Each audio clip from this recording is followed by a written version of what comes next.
I will never, ever forget the first time I met Dr. Rose. I remember he had clogs, he had long hair, he was like a rock star. He's unlike any other doctor I've ever met. Very kind and understanding. He's just a great person. I think there are a few individuals, and certainly very few surgeons you can point to in New York in the last generation that have had a greater impact on cardiovascular care than Eric Rose.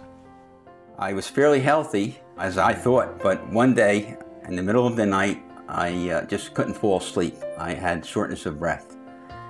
I went to the hospital, my wife drove me, and they just looked at me and they said, hey, you're a pretty sick person. Leon was sicker, sick as hell with congestive heart failure. And if we're not able to get rid of the fluid, you're gonna die. My whole life, all I knew was being sick. You seem very healthy, but at the same time, you could die any minute. When I was 12, that's when I took, big nosedive. I mean, we were 4 years old. We knew something was definitely wrong. We didn't see our dad anymore. We knew something was going on. Everything was just upside down. The only option was a transplant. If I had to choose one word to describe Eric Rose, it would be visionary. He sees things that many of us don't appreciate. If somebody said to you 20 years ago that the standard treatment of having a heart attack is going to be to come into the hospital, you're going to be zipped into a lab where somebody's going to blow a balloon up and put a little spring and stop the thing that would have killed you, you would have said, that's absolutely science fiction, you're crazy. And now, it's conventional wisdom.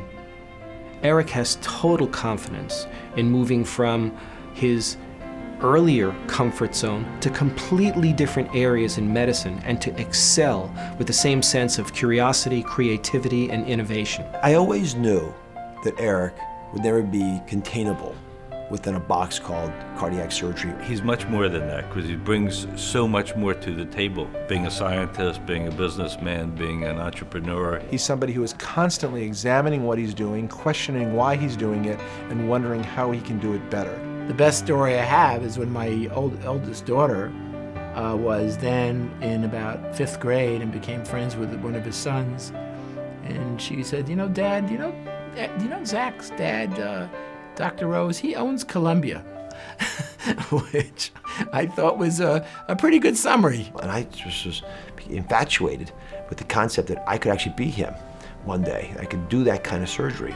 He's been a phenomenal mentor and has brought along numerous talented surgeons. I think what makes him unique for us is his dedication and commitment to science and to helping people.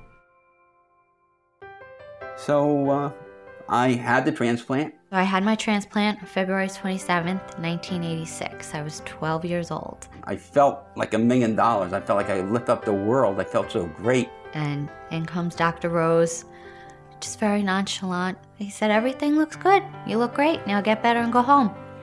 Here I thought I would die, and I was alive. It was just amazing. I just felt so at home, knowing that there were people like him that could touch so many people's lives. It really is a privilege to be able to help people. It came so natural to him. And seeing them leading a life that is beautifully ordinary is the best reward there can be for doing this work. He never made you feel like this was as big as it truly was. He had a very calming effect, very inspirational. I felt such a great need to share it with someone other than the family, someone who's really responsible for all this. And I called Dr. Rose's office and I said, this is Leon Shuzak, and I just want to thank him again because it's 25 years today that he did the transplant. And I'm still here, and I wanted to let him know this. I can't say I've ever gotten a better phone call. I want to thank Dr. Rose. Without him, my little girl wouldn't even be here. He has done so much, not just for me, my family, and helped me start a family. He saved my dad's life. He gave me my father. How one person can go so far in touching people's lives is just amazing. With all the progress that we made in cardiovascular disease, it's still the #1 killer. to feel that our work is done when this is still a set of problems that either kills or disables so many people just points out how much more we have to accomplish. This is what the Cardiovascular Research Foundation is all about.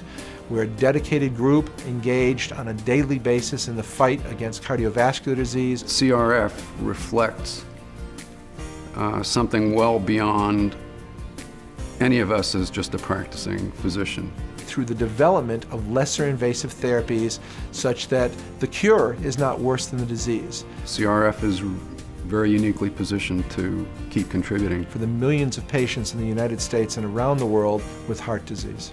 Things are going to be better in 10 years.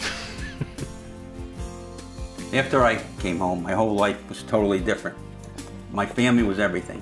I see life very differently than a lot of people. They said I had a 50% chance to last 1 year. 25 and a half years later, I'm still here. I have a little girl. We adopted her in February. The best little girl you'd ever meet. She is the love of my life.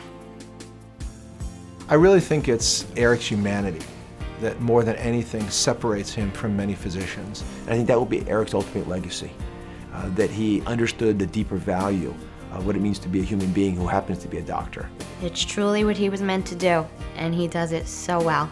Eric, we are thrilled that you are this year's honoree at Pulse of the City. Thank you for your contributions. We are thrilled that you're part of the CRF family.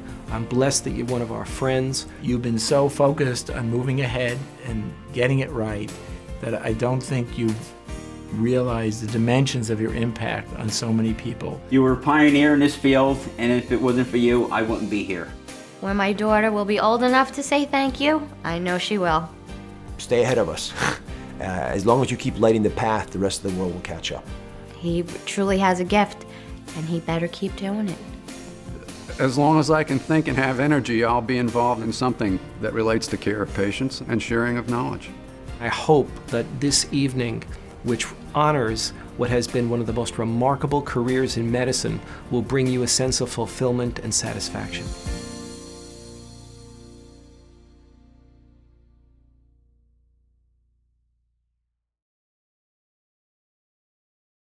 Feels a little bit like a bar mitzvah at the age of 57. Probably a little less nervousness, though. Is Eric Rose a mensch? I think Eric Rose is much more than a mensch. Mensch would be an understatement.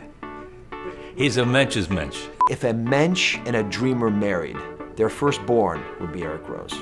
I think another way to describe the totality of Eric Rose is to say that he is a Renaissance mensch.